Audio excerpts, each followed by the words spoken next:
All right. Welcome to the Young Athletic. I'm with legendary Pat O Brien. How you doing today, Pat? All right, mate. All right. As yourself? Good. I talked to an old friend of yours, I believe, Todd Chandler. Oh, Remember right. Todd? Yeah. Yeah, I met him at the fields today at Chumash and introduced myself, said I was with Fusion. He's Yeah, like, oh, it's a nice Pat. bloke. Yeah. Yeah. Everybody knows you, Pat. Everybody loves you. I The other don't know about the last bit. The other two podcasts I've done with like other players, what was his name? Jack Nelson, and Christian, obviously. Yeah. They both had, they both loved you. Everybody I know loves you. So All four of them. all four of them. Yeah. No, it's nice to get some, some feedback from people like that. I've had the pleasure of working with a lot of good people, and it's been a pretty long journey. So, Yeah, you'll take us through the journey. How did this all happen? Did you mean to be a coach? Did you want to be a coach? Never wanted to do it in a million years. And how? Didn't even think about it because I came to America in 1993. My daughter was 3 years old. 1994, hark at that, got it wrong already. Okay. She was 3 years old. And when she got to be about 6 or 7, she wanted to play football, soccer. Right. And so I said, you know what, okay, I'll take you down to the AYSO. And as usual, it was the press gang AYSO. And that is, I take you down there, you'll be coached, and I'll come and watch your games. I got the call that you can't have your daughter in the team unless you coach. Just specifically for you. Yeah, it had to be that I had to coach. And I said to him, why the bloody hell do you want me to do that? And you had never coached before at this point? No, I was always playing in England. Okay. So I didn't have a clue. When I look back on it now, I didn't have a clue about coaching. Yeah.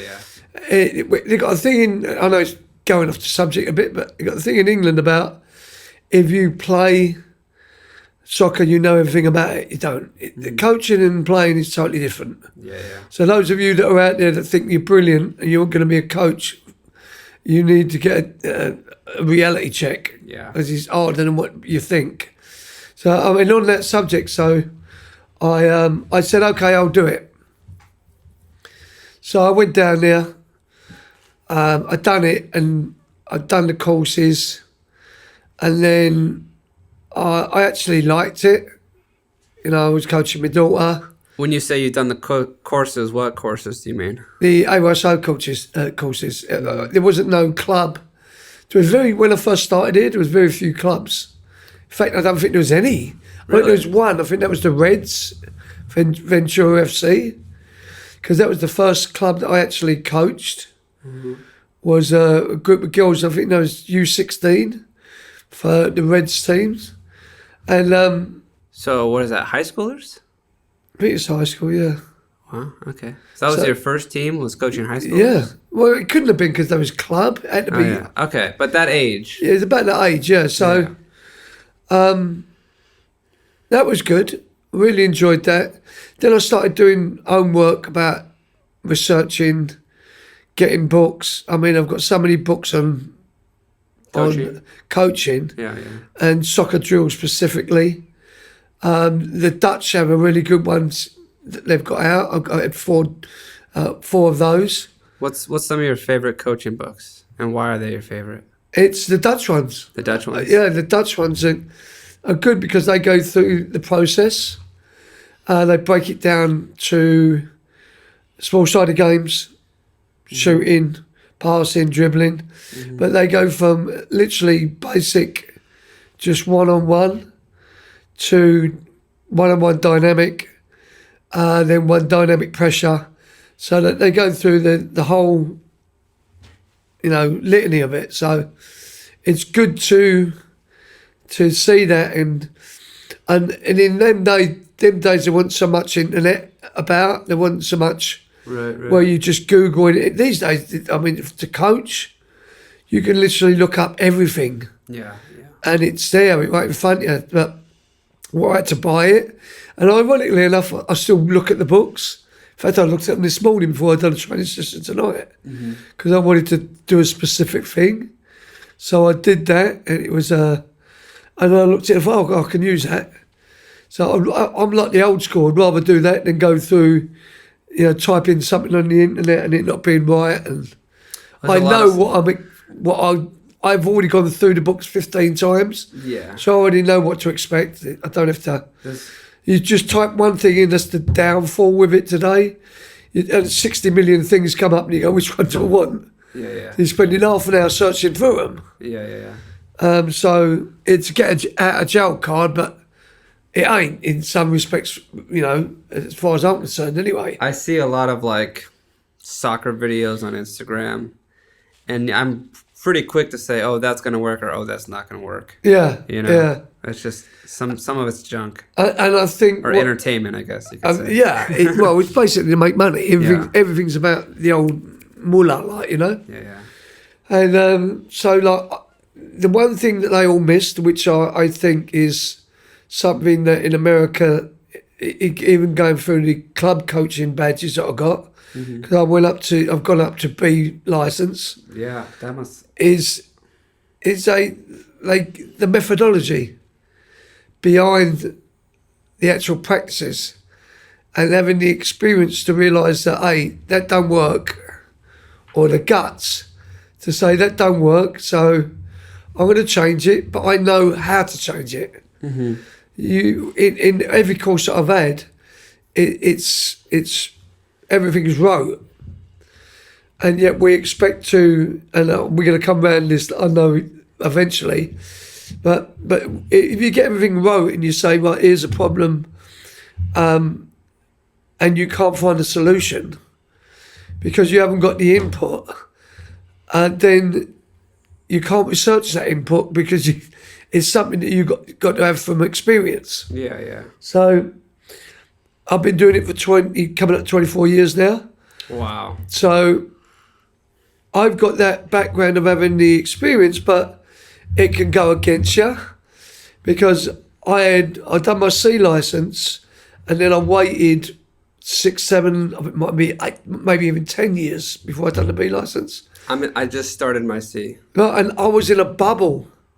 Yeah. I was in that bubble where technology was racing past me 900 miles an hour, and I was still with the old school, write it down on paper, think about it, do it. And now I went to the B license. It's a big eye-opener because one, I use a computer and I'm bloody useless at computers. So literally the morning I was going, I was given a computer. So I didn't even know how to bloody open it up. It was that bad.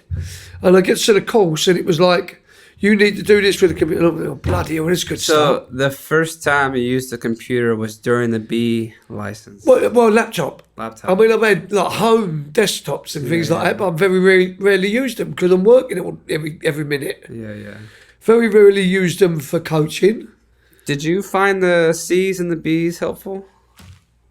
Yeah, I think no matter what course you do, it's going to be helpful for you. Uh-huh. The one thing I think that I've got against it is it seems to be what's the flavour of the month. In America, the curriculum they give you. Mm-hmm. And there's no tying together of the curriculums. There's no step process. And what I mean by that was the C licence, I think, was better than the B licence. Really? Because the C licence give you a methodology that you had to follow, and it was based upon your creativity. So there's loads of different leeways in which you can go with it. With the B licence, it was all turn it upside down. Now you've got to create a problem, but then solve the problem, which I didn't get because of the level of what it was, and I couldn't follow the connectivity between the C and the B. But then I extrapolated that to how would it relate to an A. So To an A? Yeah, how would they relate what they was doing in the B, Yeah. and then have that go on to follow on to the A? So to that end, it was like, I've done my C, so I know I can take that into my B, but now can I take it into the A? And I asked people that had done their A, did they follow on from the B? And I said no. So It's totally different. So to me, it was like, there's no connectivity, there's no flow. And we talk about coaching that your best training sessions are the ones that flow. Your best mindset is that flows. The best thing you never have happen to you as a coach is the kids say, is training over? Because then you've done a brilliant job. The moment they say that, you know that it's gone, it's flowed. They've learned something, hopefully. And it's gone quick because it was exciting for them and it was good. Mm-hmm. But the same should be with the courses. Yeah, The courses should be they're not quick. one seamless flow like a river. At the end of it, now I know why they've done that in the B. Now I know why. But I'm only speculating now, and I could be wrong. I've been wrong a lot of times. And that is, I think they just have it well. They want an influence that they've got from a specific group. In this instance, it was the Dutch, which I've got no objection against anyway, because I think they're brilliant. Yeah, they've got a history of being a good development nation. But I think what they don't do is, and what they haven't done, is to take a good deep look at the American psyche, have a look at the American way of life, have a look at what the different sports they've got in comparison to Europe. If you try to compare Europe with America, it's an entirely different animal. Yeah. I mean, in Europe, you can pick, when you have a club team, you can have tryouts and there's about 20 people coming to it and you want one player. Yeah. I wish we could have that. It's the opposite here. Gosh. You have one and you want 20. I wish we had some tryouts. And that's the problem. The problem is there's not the connectivity to the main demographic, which is the parents, which is the culture. And America's trying too hard to get an identity from another source. When I said this before a long time ago when I had an interview with another bloke that came into the office, is that America needs to find their own identity based off of their own culture.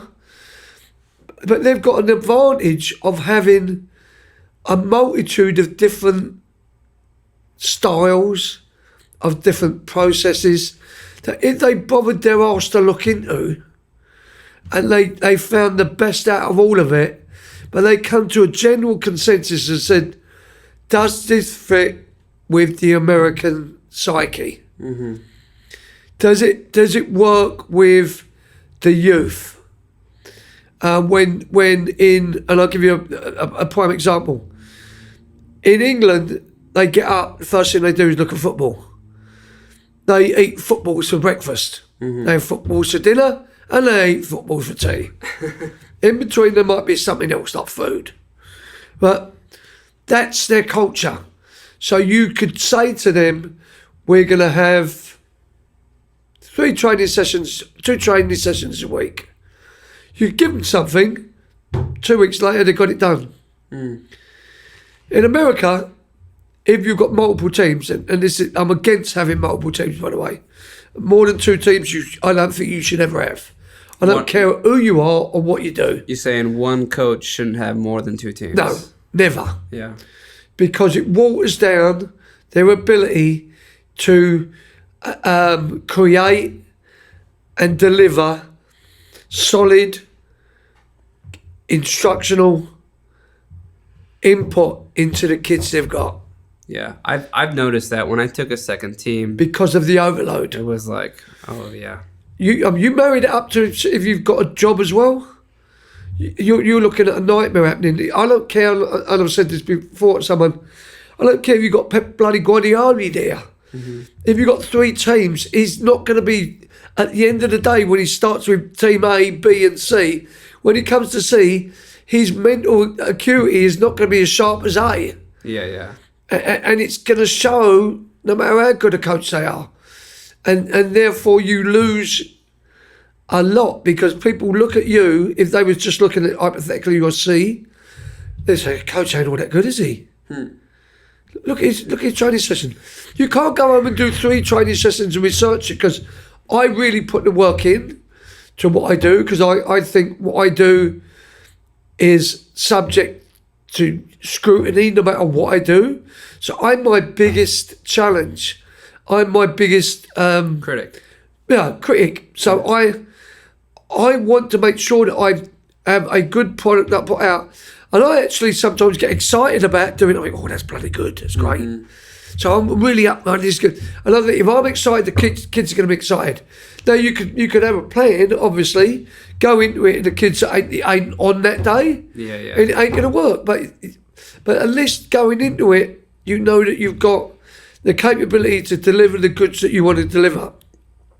You marry it up to MLS Next or anything else. If you've got 3 teams in that, that's going to come down there as well. Anything, USL too. Yeah. If you've got 3 teams, it's not going to work. Yeah. But then that's all married around money. It's all married around finances, which I get it. It's a job. But at the end of the day, the product... Quality suffers. It's quality. Yeah. And at the end of the day, it's going to be those people that have spent, hypothetically, 16 years to get to that grade, to that height, and now when they need it most, not getting what they need. And it's not primarily the fault of the coach. It's the fault of the system that's enabled a coach to do that and there's no checks and balances. There's no... sometimes there is, and they say, well, let coach get him out. But they're the ones that they're starting their own... They're literally setting themselves up for failure every time. And that's the problem. Is all that married up with the fact that now, especially at the younger level, because I could coach at the younger level, like 3 years up to 14, is that I would say to these kids, I want, especially since COVID hit, when they was all isolated, there was no education going on anywhere, and that transcended into what they was doing when they came back. Their mindset was so sleepy and not engaged that it's put them back, I think, in the soccer world. I know it's not just America. I know it's all around the world where it happened. Yeah. But I should imagine in a house in Hackney, they was kicking balls up against the wall every minute of the day. A house in the Hamptons in America, they was looking at the boats at the bloody window all the day. So there is the real difference between it. And in as much as now I have 2 training sessions for the youngsters per week, it's not good enough. They're never going to get to the point where they're going to be able to, on the world stage, play against European teams, not just European, South American, Australia, Canada are coming up now in it. All the nations are starting to get better because, again, coming back to the point where they've looked at all the other nations, looked at what they've done, got it best suited who they were. In America, that's not going to work. So I'm even thinking of myself, and I don't like to do it, is to have 3 training sessions a week. Yeah. For the kids. You think... Because sorry, I didn't mean to interrupt. Not because of the... Because I don't think U16, U15s, that you should be... U15s, I mean 2016, 2015s, that you shouldn't be having an hour and a half training session because you're losing them after 45 minutes anyway. But you couldn't do 2 45-minute segments and still get to where you want to go. So I'm actually thinking of, at a younger age, doing probably an hour for but 3 single hours segments. Because you know that after time, they ain't going to do that at home. When the pandemic hit, I done wall work for Fusion. I done 8 sessions, and I give it to all my teams. And I say to them, do the wall work, and I want to work. You've got to work on your first touch wall work, and there's 8 progressions. And I just had them on it today, originally the first touch, but on grass. And I said, right, out of you 8, how many done the wall work? One put his hand up. I have the same challenge with my teams. I give them summer challenges when we go on break, and only a couple of kids do it. So you got to be on them. Yeah. And then there goes another problem. You're on them, and you're trying to get them passionate about something. But it's like getting a cow prod and have to prod them into line. How many times do you have to do that before you say, well, perhaps you shouldn't be doing it? Yeah. And again, you got to find the spark that's in them. But that is generational. And I think America's getting there, but it's getting there very, very slowly. I think it's too, like, some of the best athletes play other sports, like football or baseball or hockey or, Yeah. I feel like soccer players are very talented and very athletic, but some of the even more athletic kids play other sports, basketball. Right. I don't mind kids playing. And they're committed to those sports. Yeah. Oh, yeah. But I think there has to be a line drawn in the sand that has to be not a specific age, but it has to be how you see your players. And when you say you've got to make a choice, what sport do you want to do? Mm-hmm. Because when they get to a point where it becomes overwhelming, like just before high school, whatever, where they've got a lot more pressures of work from the school, they're just going through puberty, there's lots of parental pressure. There's a lot of pressure on kids these days all the time. Yeah. But if you've got multiple sports, you're never going to be good at all of them. Mm-hmm. So I think that initially when they're, like, say, 3 years old, obviously, up until, I would say they're 9, 10, I would say have as many sports as you want, providing you can have equal application to all of them. Mm-hmm. Because having other sports helps them in the sports they do. Yeah. A lot of things that they do, like pressing, the modern day pressing, came out of basketball. That was a thing that was, let's do that.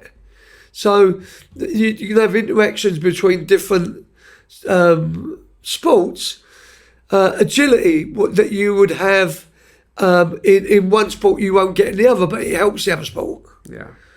The one thing with soccer is, though, that you have to really commit to it, and if you don't commit to it, it's such like an unnatural sport, like I feel like when you play football or baseball or even basketball, like using your hands, you're pretty comfortable with your hands because you use them all the time. But soccer with your feet, it's so like, such a silly thing to be kicking a ball. Yeah.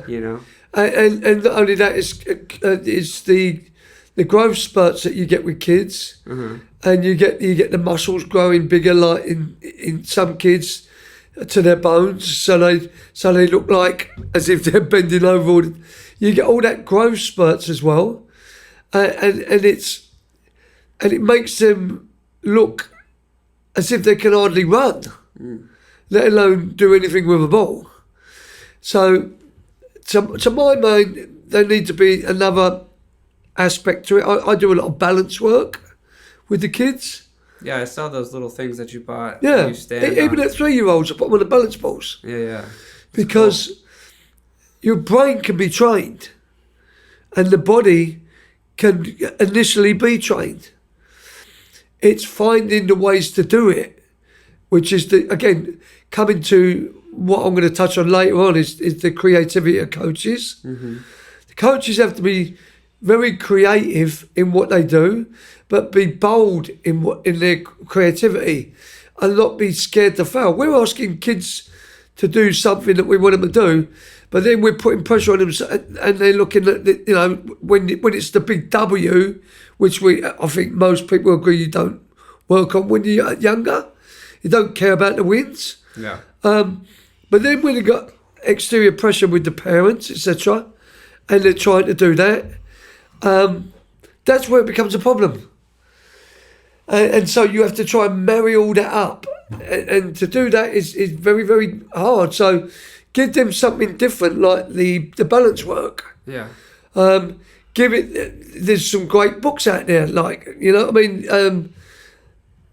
about mindset, about going. You look at kids, right? And this, when I first started, I thought, you can't. I looked at a coach and I thought, well, the coach is doing something on the. It's a bit sort of like advanced to that kid. They shouldn't be doing that. They should be doing that when they're 12. That's how you stretch them, though. Well, I never realised that Yeah. if a kid can learn languages at 6, they can learn 3 or 4 different languages, and they're capable of learning anything. Yeah. So we actually don't give them enough kudos for how wide that expansion of their mind is. And kids love to be challenged. Yeah, we just don't give it to them. Yeah. And we put a little parameter on them, say you got to do A, B, C, and D. Don't get me wrong. I think initially, especially with the age group that I'm working in, if you're trying to impart structure on them in a game, then you have to do passing patterns just to get it into their mindset, their muscle memory. Talk about muscle memory, it's your brain, your cognizance of what you're doing. And so that is muscle memory. But the muscle memory works if you say, right, I want A, B, C, D, E, F, G. I would go, especially at the younger group, and just in America now, they're trying to get them as young as they possibly can to play, but they're sticking them in 7v7 games instead of 5v5. Yeah. Absolutely ridiculous. Absolutely mindless, but again, it's down to money. So you're getting a group of kids that don't know how to play soccer, that really have always played in a small environment on a big, massive field, and then you say, go play like adults. And then someone says, well, you can't really have too much structure on them.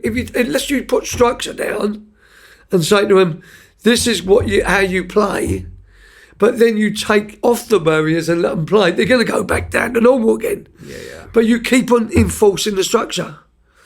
So if you want to play like Thomas Rusink when he came down, and he had chaos. If you want to play that game of creating creativity, you have to give them the game, and the game has to be the creator, which most coaches don't do.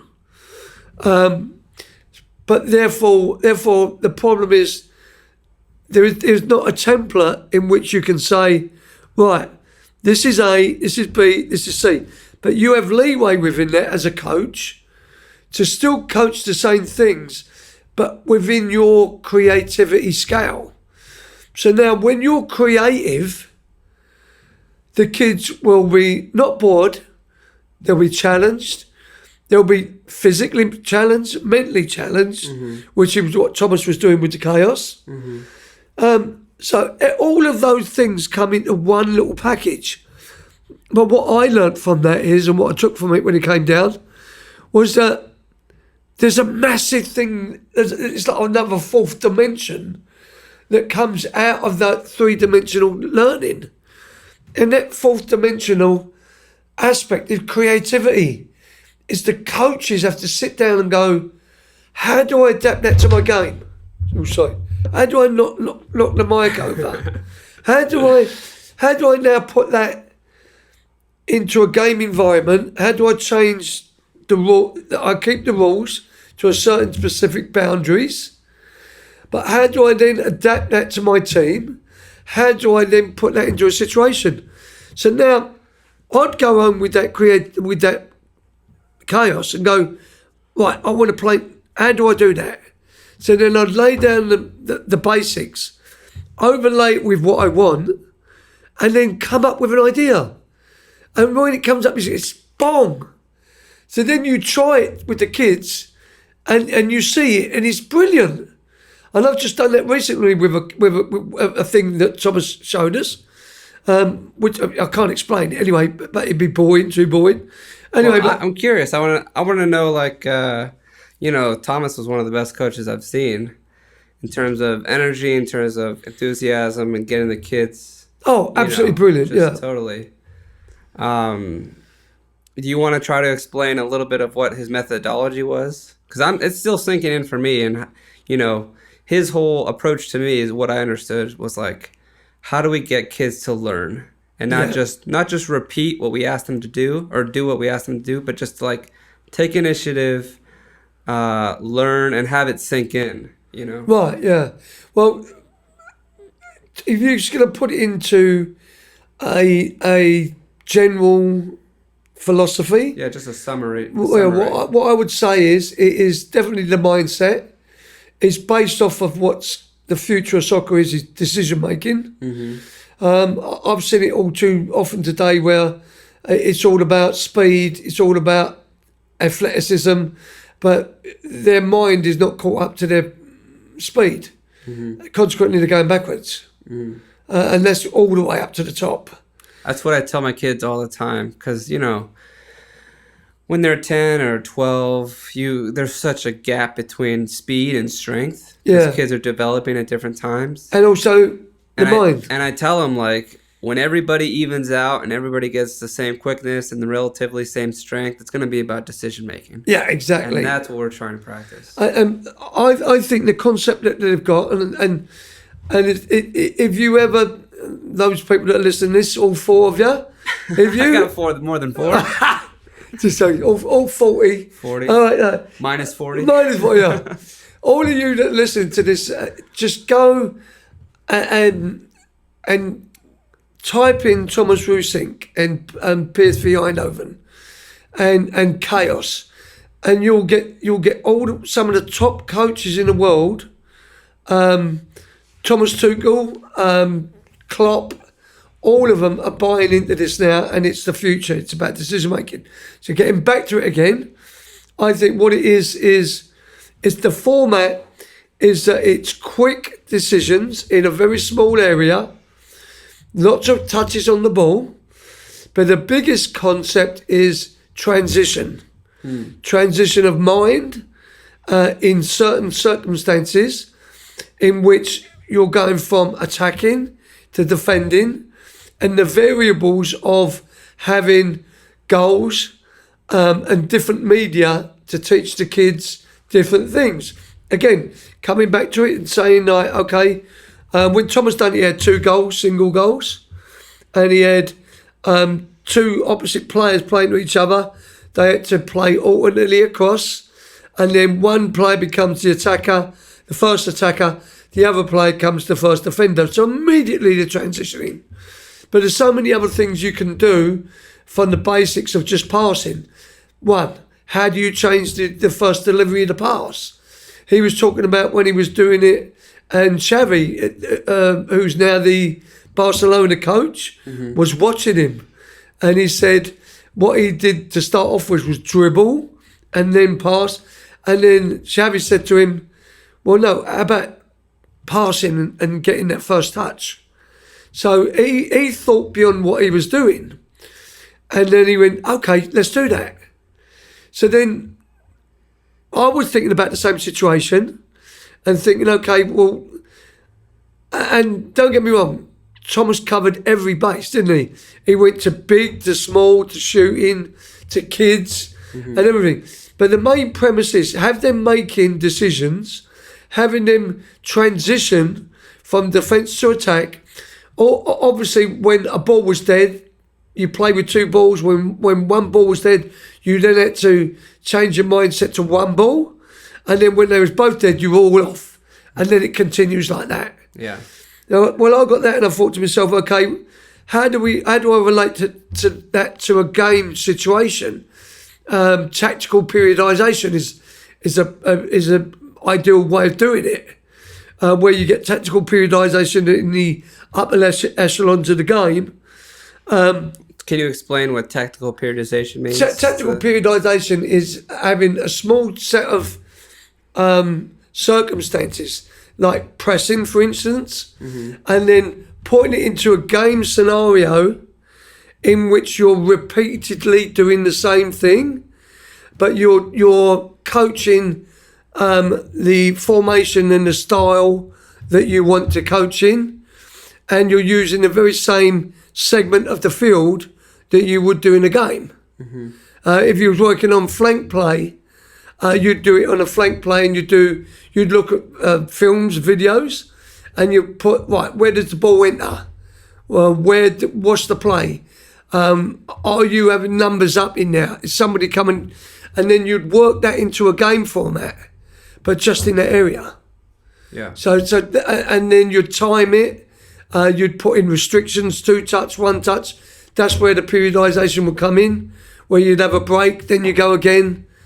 But it's tactical element.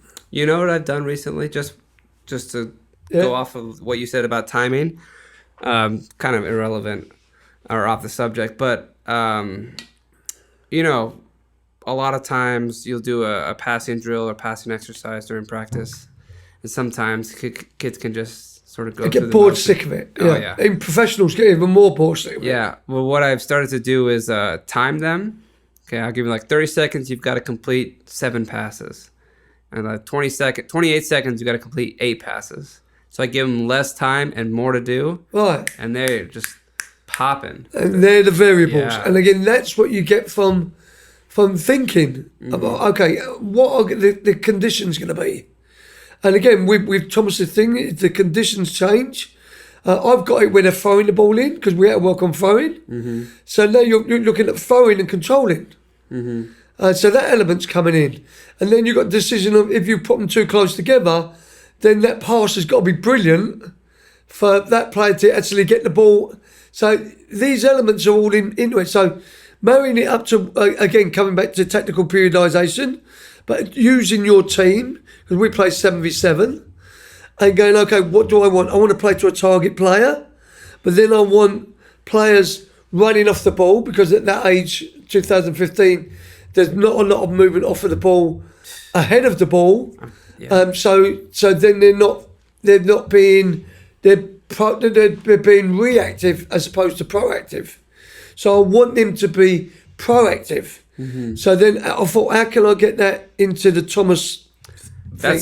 That's I gotta learn how to teach that better. Being proactive, moving off the ball. Yeah, instead of just reacting. So then I got 2 goals, either side of each other. I've got a target person in the middle, and I thought, right, how do we do this? We play to the target, but then we use the same system as Thomas was teaching, but we, instead of having 2 sections, we had 3. But now we're playing with 1 ball still, but then you're having these 2 have got to show in order to score in the goals. So now the game is the teacher. But you can progress that on to moving it on to shooting, because then you could get it touchdown. Now they're running around the goal. Now you go into goal. Again, it's down to the creativity of the coach. Yeah. And you can do that in any part of the field, but you have to have the idea and then mould that into your plan that you want to do. And I've done it, and the first time it took a long time. It didn't work. Yeah. But then you have to adjust the size of the fields. But then I got it perfect, where it was seamless. And one of the kids the other night done something, and Thomas would be proud of this, which was so profound that I called it the Finn move. And it was Christian Glasgow, who's one of the psychologists for our USL2 team. One of his boys I was coaching, and he was facing one of the players that was ready to come on, and instead of turning, he played him and span. Wow. So now that player played to the target, he got it back and he scored. Wow. So we called it the Finn move. But the kids thought about it. That was brilliant. that was worth everything. That all the hours that I spent trying to get it to go, that was the icing on the cake right now. Yeah. Because somebody out on the field thought about it.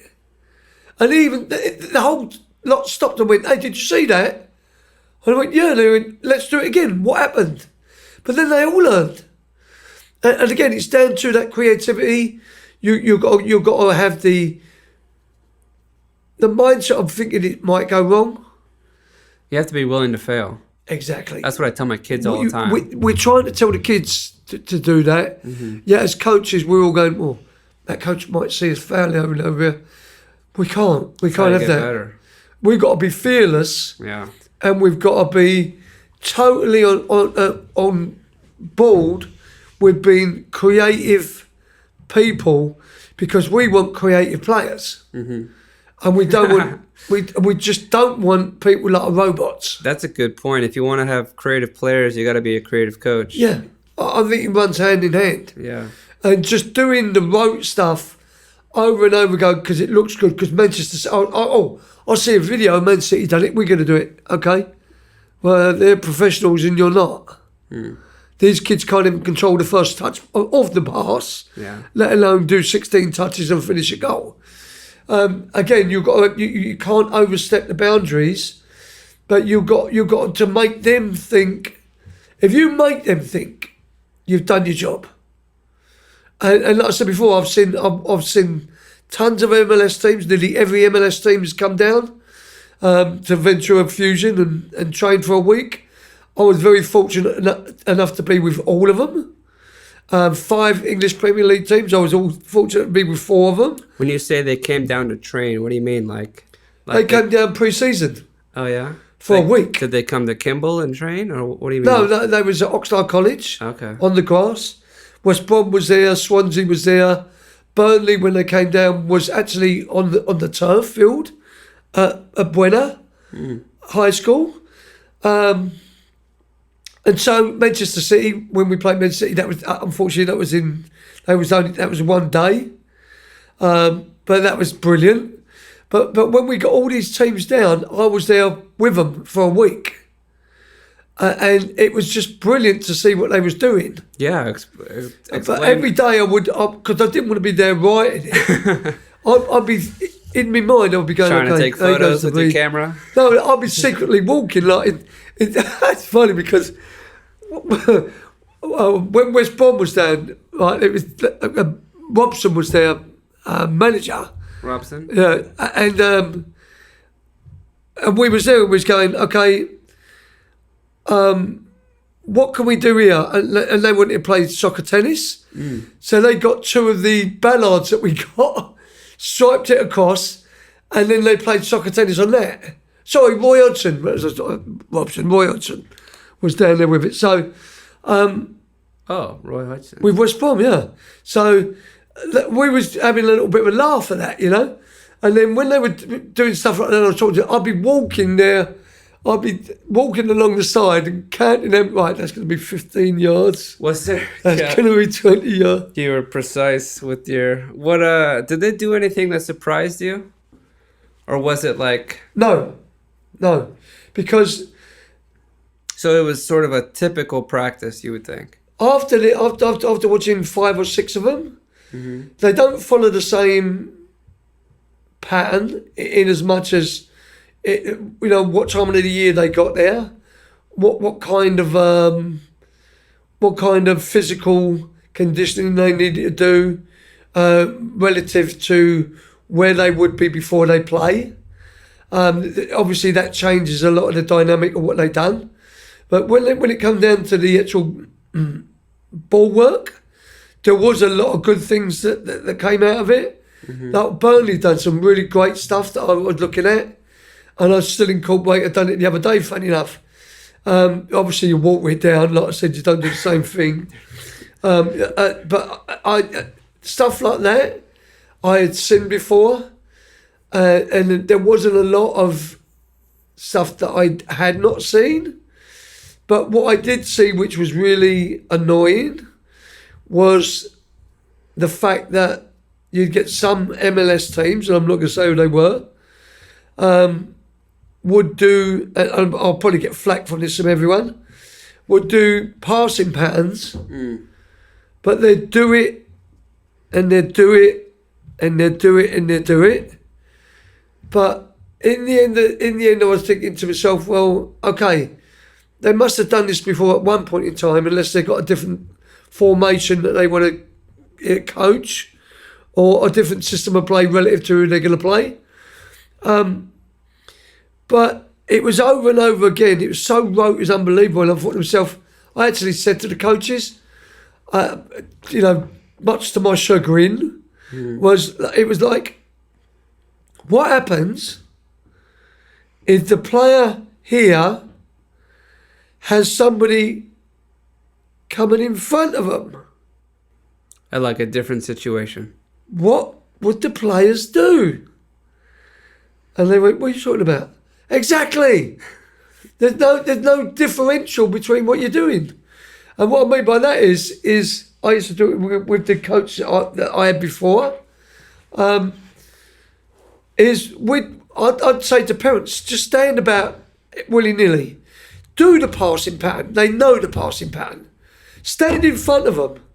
And you would laugh your head off because you know that kid is so rote, he still tries to pass, even though there's a big, ugly parent in front of him. and doesn't that tell you something? That there's no decision-making.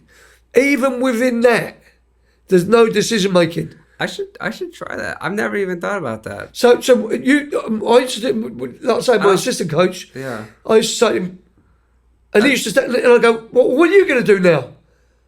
And then they go, what? You go, well, you got to bloody move. Yeah. But what does that make him do? So now you get the domino effect off of a situation that you were getting a real game. Yeah. Because you've got an interrupter, I would call it an interrupter, that you just stick in there and say, right, now change it.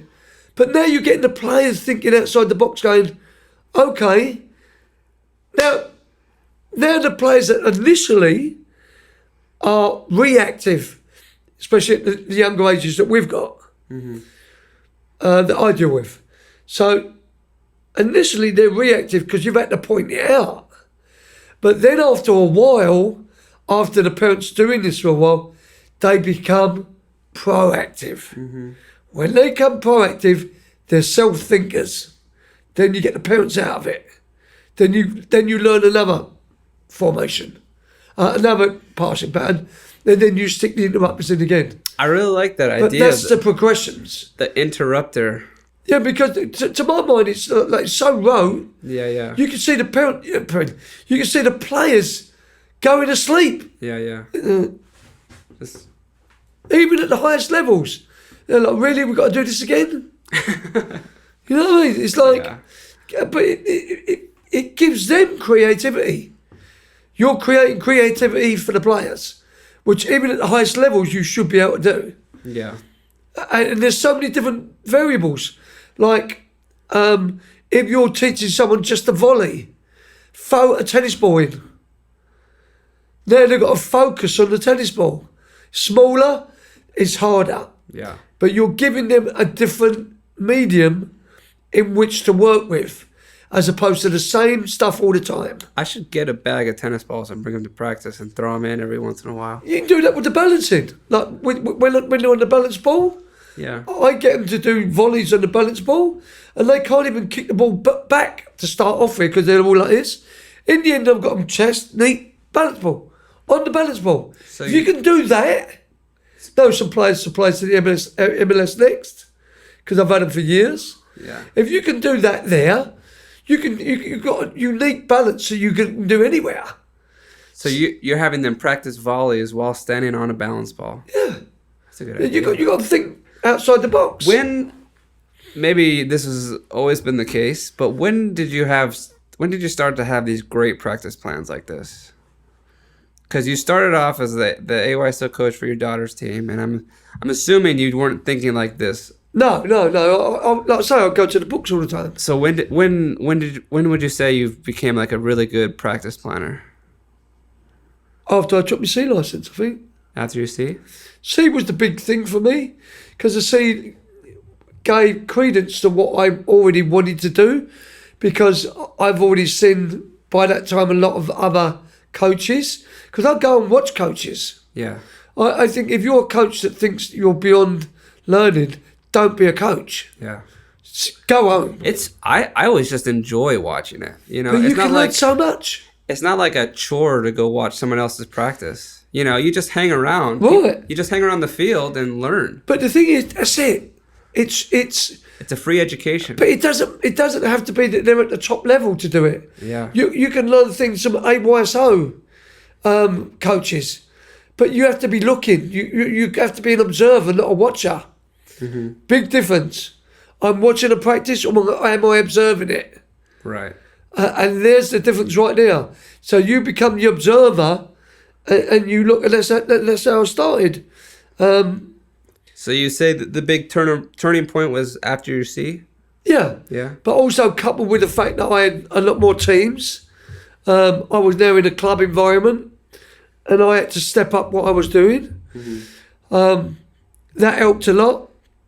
But then it came to a point of I always like to think to myself, and that's why I like to look at the pros and then the youth, and seeing, right, is the start of it and here's the finish. What needs to be done in between to have that again coming back to a flow, flowing seamlessly into it. And I was talking to another coach the other week to say we should have, if you've got a like we have the pyramid pretty much from 3 USL2, which then transcends into MLS and everything else, professional journey, is these coaches should have the bottom coaches coming up to them and looking at their practices, but they should ask those coaches what's lacking when you get them. What's the biggest thing you have to undo if they've got a bad habit, like they can only kick with one foot? Oh, big problem. that's a big problem. Yeah, or any problem that they've got because of they've not been taught anything in that journey before. So you're saying have the younger coaches go ask the older coaches these questions For feedback, right? And the feedback should be, okay, say the feedback hypothetically is they're not kicking enough with both feet. Then you enact that here. When they're young. Exactly. Yeah. My 3-year-olds I have kicking with both feet. And it's easier to learn that there than doing it when they're 19. Yeah, for sure. And unbelievably, there's the professional players that can't kick with another foot. Yeah. Just one foot. So find out what the problem is down the road. Excuse me. Problem is I keep knocking his bloody thing down. Is find out what is needed here. Take a step back. 2 years earlier, go to that coach. What is needed? Take a step back. What is needed? Have all those things written down. Now you know that's what I've got to work on from this age there. So you got the formula. I would say, Pat, you're just like, you're so willing to learn. You know, it's such like... Everyone should be. If you're not willing to learn, honestly, if you're not willing to learn from, and I think the biggest... And no matter what it looks like, you know? Yeah. I think the biggest problem with most coaches is their ego. Their ego gets in the way of learning because they think, oh, I'm bloody brilliant. I don't need to go there. What do I want to go there for? Yeah. I learnt more in a week watching Keith Costigan, who's the top man here for MLS Next and that, is the director. I went and watched him for a week and I learnt more in that week than I did in the previous 2 years. What did you learn? Oh, I can't remember.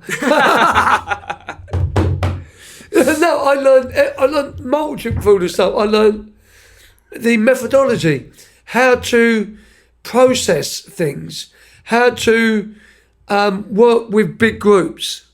How do I talk to players of that age? How would you inform them? How would you listen to them and guide them without insulting them?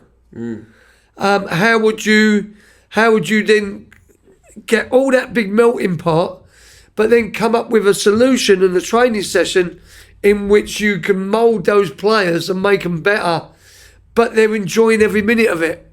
And I learned that in a week.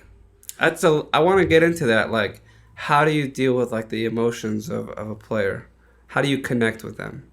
Yeah, I think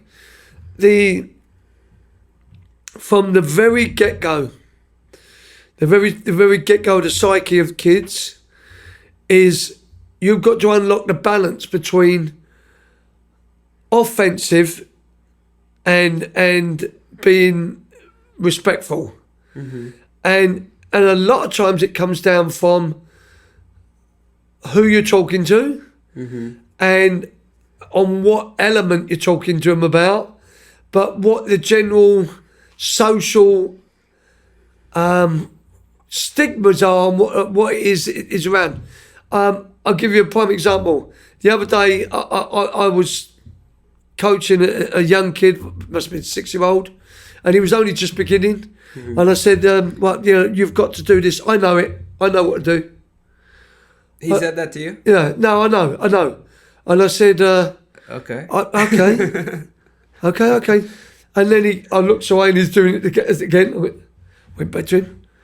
Right, I know.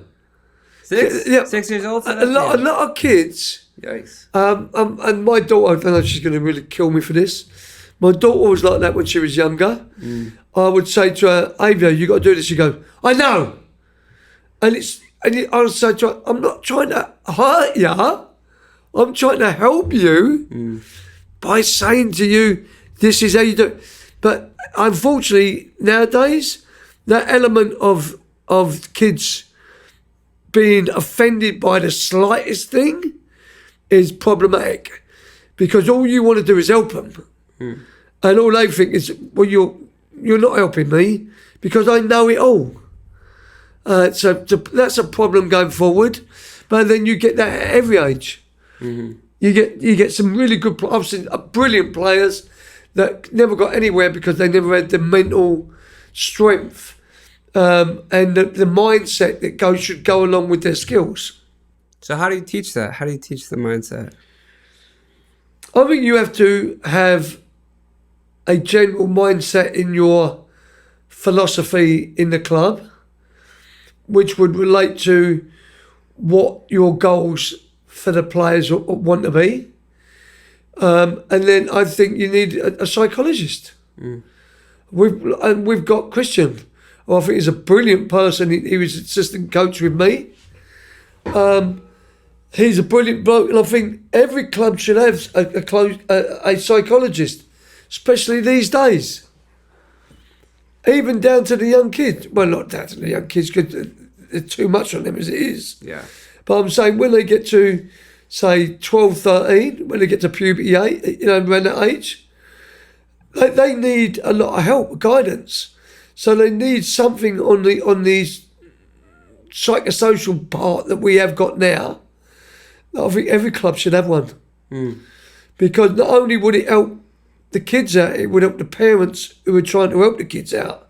It also give like the whole club a unified message. Yeah. Like, right, we're here for you. Yeah. We know that you're a different person. We know the different mindsets. You don't know what background they've had. But, if you have somebody that you can talk to who's got a open mind, who's a psychologist, who can, and it don't have to be a one-on-one, it could be just a broad base on a team. Because you can pick up a psyche of a team even just by looking at them. Yeah. Just by how they act when the coach ain't there, how they interact with each other. But you could look at that team and say, right, I think that team, for instance, you get a lot of teams that, especially in the early ages, that want to do, kids that want to do what they want to do, irrespective of anything what the coach says. So unless you have a heavy hand and say, hey, listen to me, right, they're going to be disruptive. And then if you let that go, you're letting everything go, because there's no checks and balances again. There's no repercussions for what they do. So what they do is they play up every training session. I've seen it. I've watched it. I've observed it. When they come to a training session, oh, it's a party. Because they've got anyone to say to them, hey, this is a club. In this club, if you want to get forward, you have to be respectful to your coach. And respectful, and this is where the big one for me, to your other players. Because you always get one troublemaker, and he wants everyone else to be in trouble. So he goes in. Unless you put a lid on that, you've got a whole can of worms that needs to be opened. So again, coming back to the psychological side, that's overlooked big. And again, going back from that, sometimes you might want to look at the parent before you sign the kid, because the apple don't fall too far from the tree. And I think I've seen that a million times. So, I think especially if you want to sign them, is have a good look at the parents and say, well, okay, well, maybe not. The kids, obviously some kids are different than their parents, but a lot of them, if they get to an age where there's been no recourse to what they do, they'll play you up big time. I want to get back to my first question was like, why does everyone I know that I mentioned Pat and they just have nothing but showers of love for you? It's because I have... What's the special sauce that makes Pat such a legendary coach and memorable coach? Absolutely nothing. Nothing? I think the reason why I know everyone is because I do camps for the teams. I'm always at the games. I've actually had parents come up to me and say, hey, you were the exactly coach from yeah. And then you times that by 14, 15 years. Yeah. You do all the camps that I've done, all the pre-academy that I do. A lot of the MLS Next players now all came from my pre-academy. So I've gone through all their families. Yeah. I know all their kids. I've known kids come up to me that look like grown men and said, oh, well, okay, who the bloody hell are you? So it's like... So then what gave you the continuity? How did you last, 14 years coaching these kids? Because I loved it. I still love it today. Yeah. I think to myself sometimes, like I was in Hawaii, yes, again, I go to different places as well. Up Hawaii, Newbury Park. So I've been everywhere around these locations. So I know a lot of people from a lot of areas, and I always get on well with the coaches. I think every coach should do that. Yeah. Because you want to brainstorm and learn from each other, and that continuity should always be there. If it ain't, there's a problem. So you got that married up with all the teams that I've had, and it goes into thousands of people. Yeah, at this point. So to that end, that's why I know everyone. We're gonna get you a statue right in front of Ventura Hall, in front of the Civic Center. I love it that I have been, like, getting back to Hawaii yesterday. I was out in Hawaii, Sarasota Park. There was no one there, and I'm setting the cones out. I don't know, I ain't got a lot of time left in the game, I've probably got about another 4 or 5 years at most. And I'm thinking to myself, this is just brilliant. You're out in the open air, you're doing what you love. Yeah. You're getting paid for it. You're always there to enjoy yourself. Don't get me wrong, there's times when you've had complete meltdowns and nightmares. Yeah. But that happens in any job. And what people don't realise, and I said this to my daughter the other day as well, I said, you've seen a side of a coach that no one ever sees. You see the hours and hours and hours that you do when you get home after doing a 14-hour day. Yes, 14-hour day, you get home and you're tired and all you want to do is have a kip. No, you've got to get tomorrow's training sessions done. So you're up till midnight and your daughter's going, say, what are you doing? I'm doing the plans. Now you know what a coach's life is. Mm-hmm. It's researching what you got to do. How can I make their life better? Goalkeeping. I do goalkeeping every now and again. So I don't do it and just throw a ball out there. I research everything about goalkeeping. Mm. And then I go onto a field and I go, how can I make that better for them? So all that goes into it. So it's not an easy job, but it's a rewarding job when some person says to you, thank you. And that's all it takes. Just one person to say, thank you for what you've done. And then I know what I've done was right. And there's not a lot of jobs where you get a reward like that. Mm. Where you get instant, I do the young kids, the 3-year-olds, and I get the parents saying, that was fantastic, that's great, thank you. And I go, there you go, you just made my week. Mm. So it's a lot of elements, but I think after I'm done with this, I will go back to AYSO. Really? Because AYSO, I said this to an AYSO coach I still know that I met on the fields 2 weeks ago. A lot of people don't know this about AYSO. Unless you come from an AYSO background, you like me, is I've seen coaches that are club coaches look down on AYSO coaches as if they're absolutely nothing. Mm. And that really bugs me big time because I've been here, I've seen it. And I said to the coach that I was speaking with, I said, how long have you been doing this? He said, been doing it for as long as you have. I said, well, and I said to him, what people don't, the very same thing I said to him, what people don't realise is this. All those coaches over there that are club coaches, they're looking down on you, don't know one thing about you.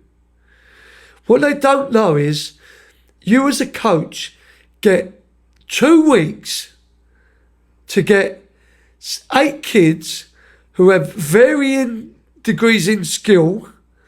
Some of them don't know how to kick a ball. Some of them are brilliant. You have 2 weeks to mould that team and get them out on the field and play.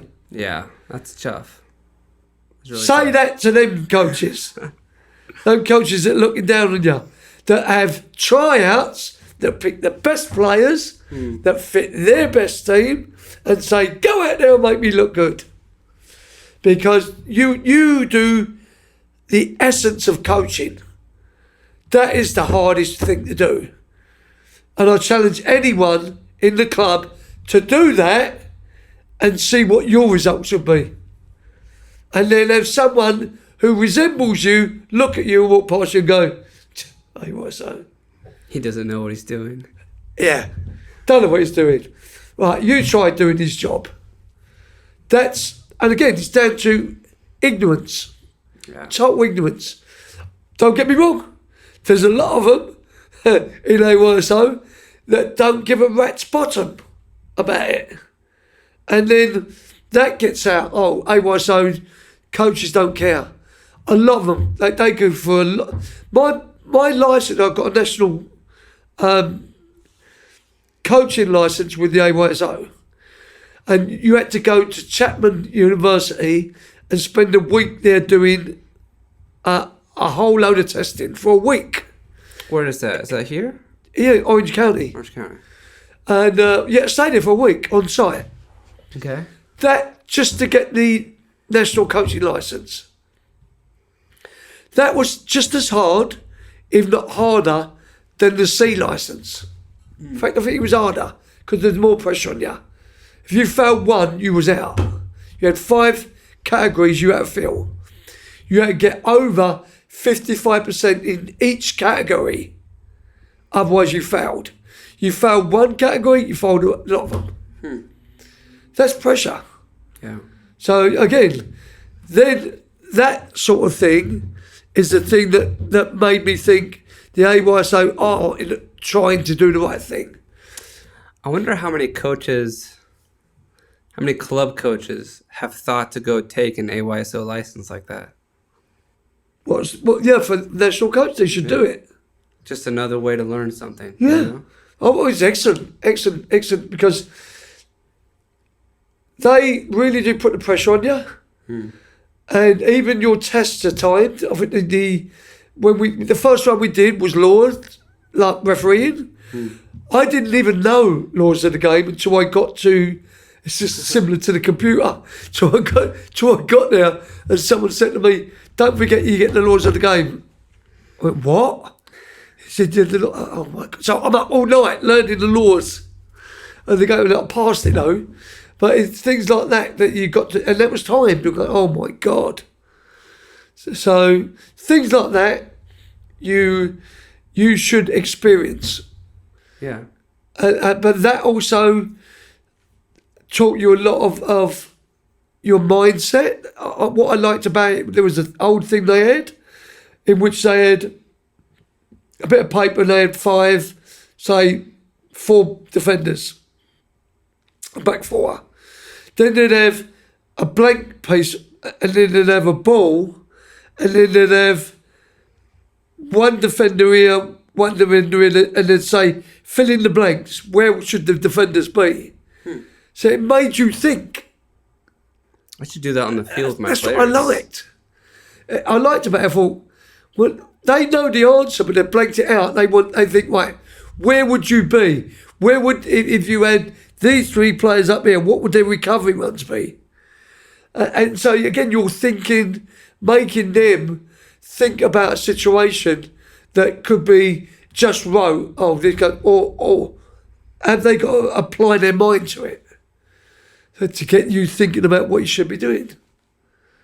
Again, it's those things that I like, little things like that, in which you have to think about what you're doing and come up with the answer. You know, this rote stuff has got to go. Yeah. And it's all got to be decisional, creational, and experimental, and fearless. Well, Pat, I think that's a perfect place to end it. Thanks, mate. Thanks for. Sorry for rambling on like I always do, but No. I really appreciate it. I hope you have a lot of success with this. With my four I was only joking about the 4,000 at least. Like I say, I'm only joking. I know you put a lot of work in this. I know you're putting a lot of work in at Fusion.